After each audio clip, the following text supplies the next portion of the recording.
Good morning everybody. बेटा कल हम लोगों ने संधि शुरू की थी। Good morning ma'am. I hope आप लोगों को समझ में आ गई होगी। आप लोगों ने गुड मॉर्निंग। आप लोगों ने रिवाइज किया। आई होप सबने रिवाइज किया है। हाँ जी दृष्टि बोलिए बेटा।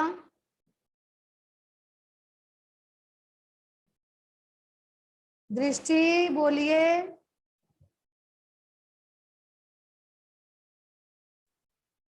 मैम आपकी ना आवाज बीच बीच में से क्रैक होकर आ रही है। क्या हो रहा है? क्या प्रॉब्लम आ रही है? मैम आपकी आवाज नहीं आ रही, क्रैक हो रही है। ओके। और भी किसी को मेरी वॉइस की प्रॉब्लम आ रही है बेटा? Please tell if it is okay then ma'am आपकी so tham वीडियो भी पॉज हो रही है अभी। मैम आपकी आवाज ना क्रैक हो रही है और आप वीडियो भी पॉज हो रही है। ओके।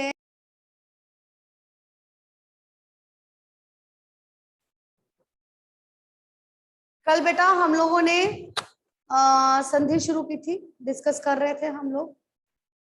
मैंने आप लोगों को बताया था कि वर्ण क्या होते हैं, वर्णों से संधि कैसे बनती है, संधि क्या है, स्वर संधि, व्यंजन संधि, विसर्ग संधि। उसके बाद हमने स्वर संधि में दीर्घ संधि शुरू की थी। ठीक है।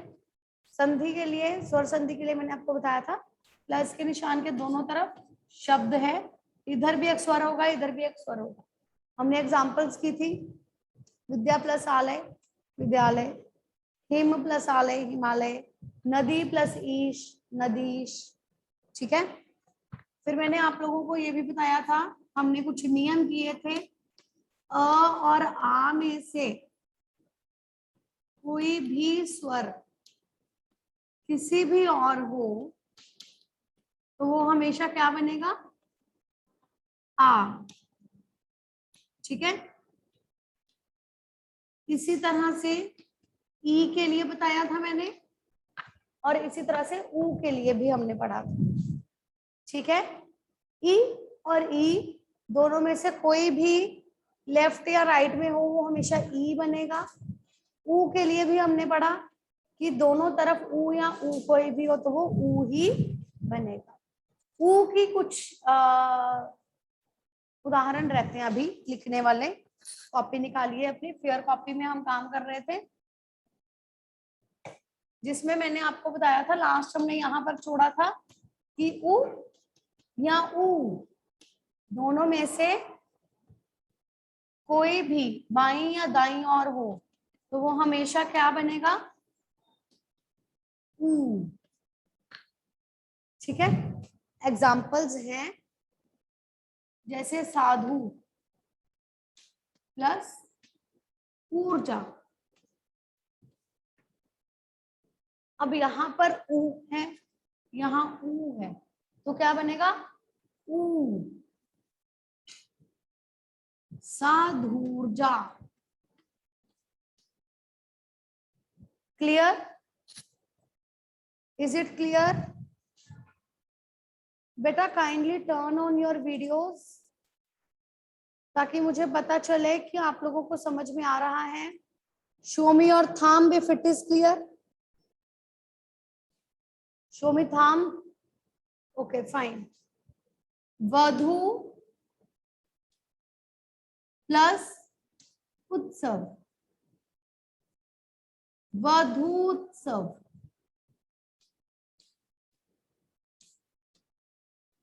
सिंधु प्लस उर्मी,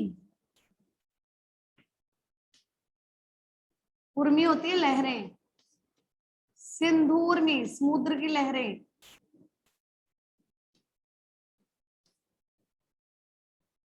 ठीक है। सु प्लस उक्ति। सु का मतलब होता है अच्छा, उक्ति मतलब कथन, अच्छा कथन, अच्छी बात। उ और उ बन जाएगा, ये बनेगा सूक्ति। Clear? Any doubt? Everything is clear बेटा? चले आगे।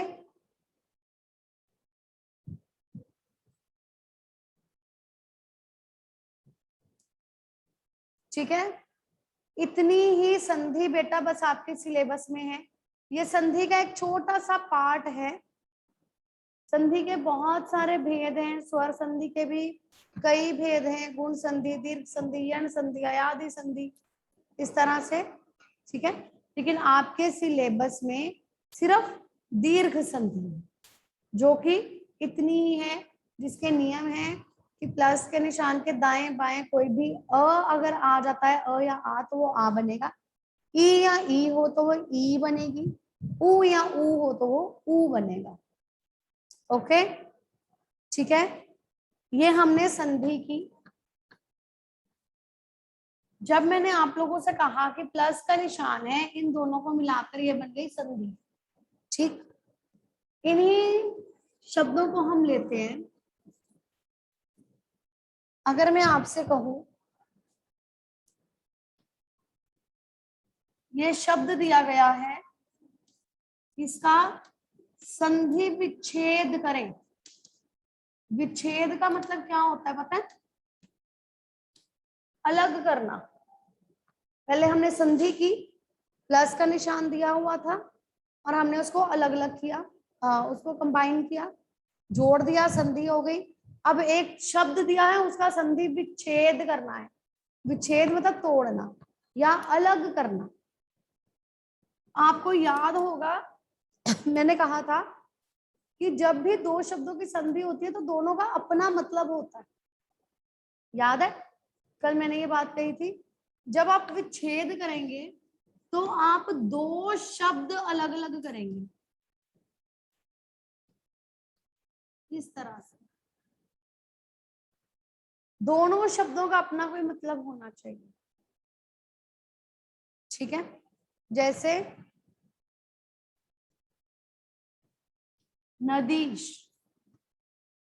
नदी प्लस ईश, नदीश। और स्पेलिंग्स ठीक होने चाहिए। ये तो आपको पता है कि नदी प्लस ईश है। अगर आप ये लिख देते हैं नदी प्लस ईश तो ये गलत हो जाएगा, क्योंकि नदी के ये स्पेलिंग्स नहीं है, इसका कोई मतलब नहीं है। इसका मतलब है शब्द का अर्थ होना चाहिए। अगर आप स्पेलिंग गलत लिख देते हैं तो उसका कोई अर्थ नहीं होगा। ठीक है, हाँ जी बेटा, किसी भी तरीके से आ सकता है। संधि करें भी आ सकता है, संधि विच्छेद भी आ सकता है। आपको दोनों तरह से करना आना चाहिए। ठीक है, और एग्जांपल्स देखो, जैसे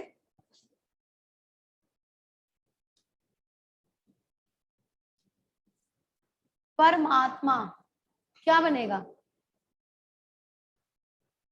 परम प्लस आत्मा, परमात्मा। ठीक है,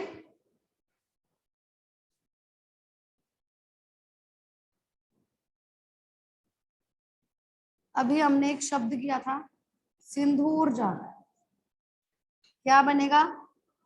सिंधु प्लस ऊर्जा।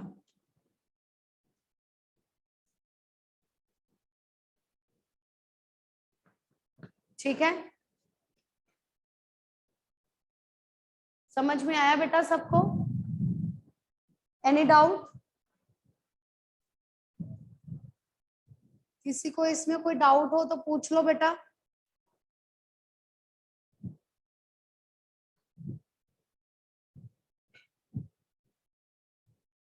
दृष्टि, एनी डाउट बेटे? हाँ जी, मैम ओ वाले दोबारा से समझा दो। ऊ वाला यस मैम। बुक में से एग्जाम्पल बोलो। दृष्टि, मैम 1 मिनट। एनजी, एग्जाम्पल बोलो, जो नहीं समझ में आया एग्जाम्पल बोलो, शब्द बोलो। मैम जो वधु प्लस उत्सव, वधु उत्सव। वधु प्लस उत्सव, ऊ है और ऊ है। हमारे पास रूल क्या है, ऊ प्लस ऊ इज इक्वल टू ऊ। व ध वैसे ही आ गया, ये ऊ और ये ऊ मिलकर ऊ बन गया, पीछे सेम, वधूत्सव। ठीक है, और शब्द मैम और सिंधु प्लस सिंधुरनी।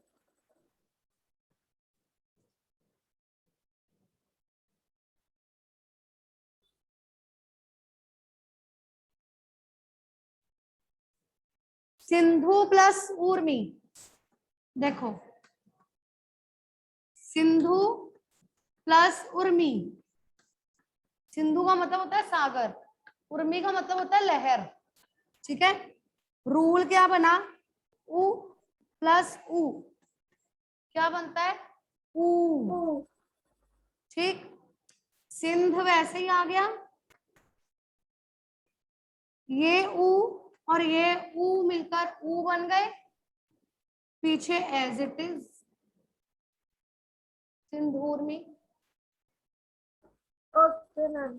ठीक है, any other doubt? No ma'am. Okay, किसी और को डाउट है तो पूछ लो बेटे।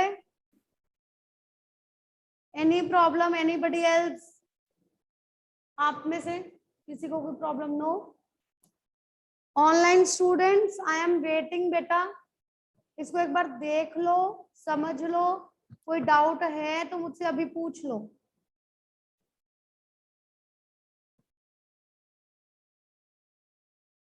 नो डाउट, चलें आगे। ओके बेटा, ये हमने की संधि। संधि के साथ मैंने आपको बताया कि संधि विच्छेद कैसे करना है। Don't spoil it, concentrate in the class. ठीक है, हाँ जी अनमोल। मैम जैसे हमको दो शब्द दिए होंगे, जैसे बड़ी ओ या छोटे ओ की मात्रा होगी, तब हम बड़ा ओ ही डालेंगे वहां पर। हाँ, क्योंकि हमारे पास नियम ही है ये कि कोई भी ऊ है तो ऊ ही बनेगा। जैसे अ आ है तो आ बनेगा, ई में से कुछ भी है तो ई ही बनेगी, ऊ में से कुछ भी है तो ऊ ही बनेगा। ओके अनमोल, एनी अदर डाउट? अनमोल No, कोई ma'am. डाउट? ओके फाइन, चलिए आपके सिलेबस में संधि इतनी सी ही है, बस 3 रूल्स हैं, ये 3 रूल्स ही बस आपको पता होने चाहिए अभी। जैसे जैसे आप आगे की क्लासेस में जाएंगे, नेक्स्ट टर्म में जाएंगे, वैसे वैसे हम इसको भी आगे सीखते जाएंगे। ठीक है, ओके बेटा, एक टॉपिक डिस्कस करने जा रही हूँ अभी। आपने पहले पढ़ा हुआ है पत्र लेखन। लास्ट वीक आपने पढ़ा था निमंत्रण पत्र। निमंत्रण का मतलब होता है इनविटेशन। जब आप किसी को इनवाइट करना चाहते हैं, आपने अपने घर में कोई पार्टी रखी है, कोई जन्मदिन की पार्टी है, आपके घर में कोई गृह प्रवेश है, आपने नई दुकान खोली है, आपने घर में कोई कथा कीर्तन या कुछ भी इस तरह का रिलीजियस कुछ भी काम करवाने वाले हैं, करने वाले हैं, उसके लिए किसी को इनविटेशन देना है, उसके लिए होता है निमंत्रण पत्र। ठीक है, और एक होते हैं बधाई पत्र। बधाई पत्र हमने अभी नहीं किया था, बधाई पत्र, बधाई का मतलब होता है कॉन्ग्रेचुलेट करना। बधाई, कोई भी बधाई हो सकती है, जन्मदिन की बधाई हो सकती है, आपके किसी फ्रेंड ने या किसी रिलेटिव ने, भाई बहन ने कोई प्रतियोगिता जीती है। प्रतियोगिता का मतलब होता है कंपटीशन, उसके लिए आप उसको कॉन्ग्रेचुलेट कर सकते हैं, बधाई दे सकते हैं। किसी ने नया घर बनाया है, गृह प्रवेश किया है, उसके लिए बधाई हो सकती है। ठीक है, नव वर्ष की बधाई हो सकती है, नव वर्ष मतलब न्यू ईयर।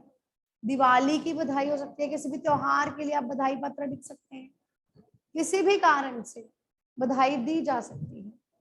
ठीक है, आज हम बधाई पत्र देखेंगे कि कैसे लिखा जाना चाहिए।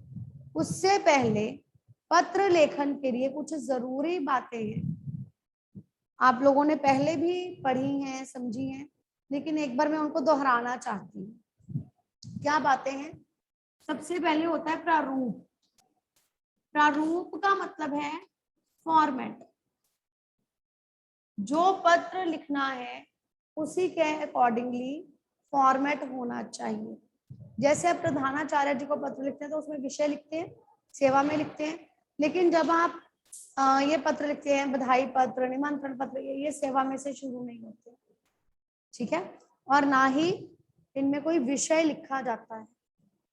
राइट, जिस तरह का प्रश्न पूछा जाए, जिस तरह का पत्र लिखने के लिए कहा जाए, उसके अकॉर्डिंगली ही आपका प्रारूप या फॉर्मेट होना चाहिए।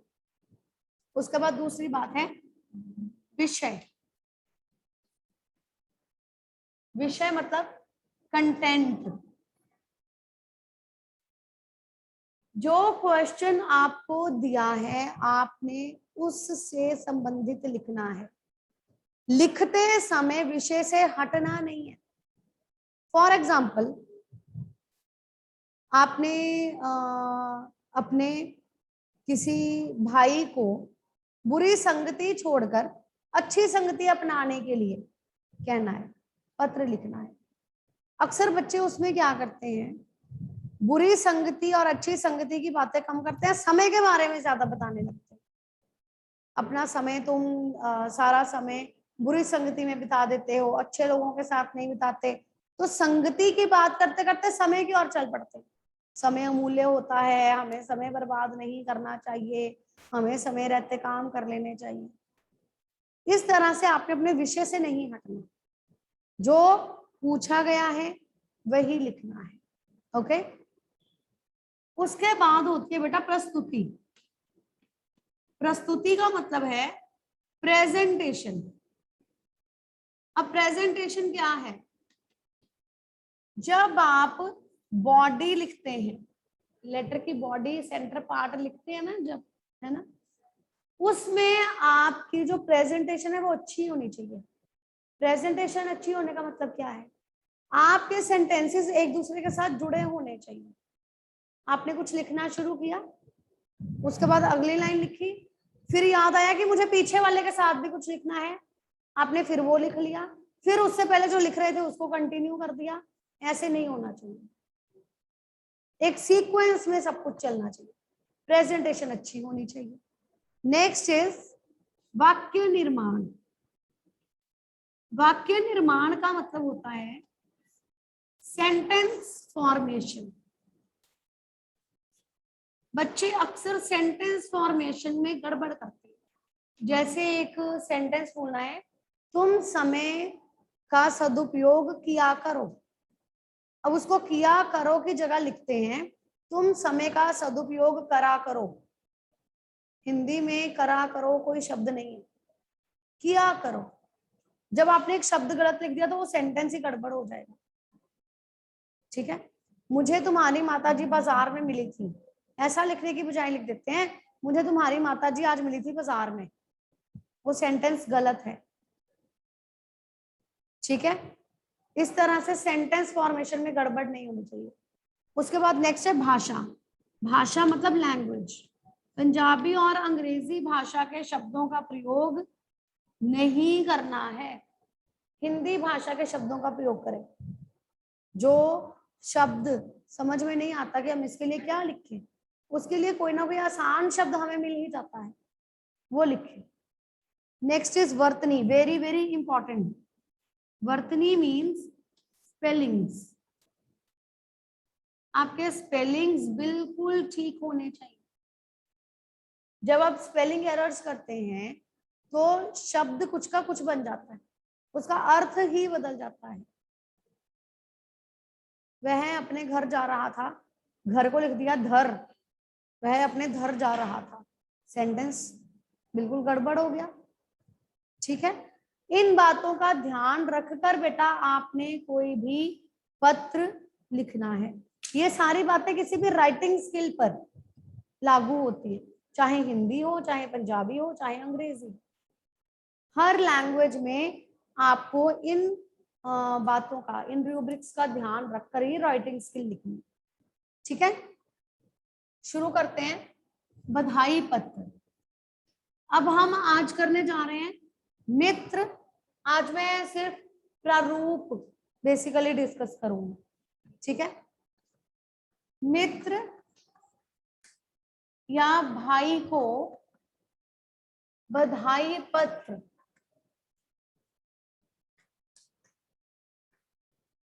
आपकी नोटबुक में लेफ्ट साइड पर मार्जिन लाइन लगी रहती है। ठीक है, उस मार्जिन लाइन के साथ साथ बिना लाइन छोड़े लिखना है, कहीं कोई लाइन नहीं छोड़नी। और इसमें कहीं पर भी कोई कॉमा, कोई पूर्ण विराम हम उसमें नहीं लगाएंगे, प्रारूप में नहीं लगाएंगे। ठीक है, शुरू कैसे करेंगे? परीक्षा भवन। अब ये परीक्षा है, परीक्षा नहीं है। अगर आप परीक्षा लिखते हैं, र को ई की मात्रा लगाते हैं तो शब्द बिल्कुल ही बदल गया। परीक्षा का मतलब होता है कीचड़, परीक्षा मतलब एग्जामिनेशन हॉल, परीक्षा कीचड़ भवन, नो। ठीक है, स्पेलिंग्स बहुत ज्यादा ध्यान से। परीक्षा भवन, जालंधर, ये जलंधर नहीं है, जालंधर। आ की मात्रा लगेगी और बिंदी ल के ऊपर। बिंदी को आप कहीं भी इधर उधर नहीं लगा सकते। मैंने बिंदी लगा रखी है, बिंदी की सही जगह यही है ना। क्या मैं यहाँ यहाँ यहाँ कहीं भी बिंदी लगा सकती हूँ? कितनी अटपटी लगेगी, खराब लगेगी, गलत है ना। इसी तरह से बिंदी की अपनी एक जगह होती है। जालंधर, ल के ऊपर ही बिंदी आएगी, इधर उधर नहीं जाएगी। दिनांक, दिनांक में आप बिंदी कहाँ लगाएंगे? आ की मात्रा के ऊपर। और न्यूमेरिकल्स में दिनांक लिखिएगा, दिनांक। उसके बाद प्रिय भाई या प्रिय मित्र, जिसे भी आप संबोधित करना चाहते हैं। उसके बाद नमस्ते। ओके, इतना लिखने के बाद आप ये नहीं लिखेंगे तुम कैसे हो, मैं ठीक हूं, ऐसे नहीं लिखेंगे। क्वेश्चन फॉर्म में नहीं लिखेंगे। शायद इंग्लिश में ऐसे लिखते हैं, हेलो हाउ आर यू, है ना। आप हिंदी में क्वेश्चन फॉर्म में नहीं लिखेंगे। हिंदी में लिखेंगे हम सब यहाँ पर कुशल हैं,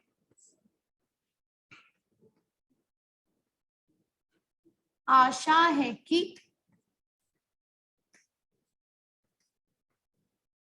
तुम भी ठीक होगे। अब देखो, अगर तो आप अपने छोटे भाई को लिख रहे हो या आप अपने मित्र को लिख रहे हो तो आप तुम शब्द का प्रयोग करोगे। अगर बड़े को लिख रहे हो तो आप, बड़ों के साथ हम रिस्पेक्ट से बात करते हैं, आदर देते हैं, सम्मान। आशा है कि आप भी ठीक हैं या आशा है कि आप भी ठीक होंगे। उसके बाद हम जो भी विषय है उससे संबंधित पत्र लिखेंगे।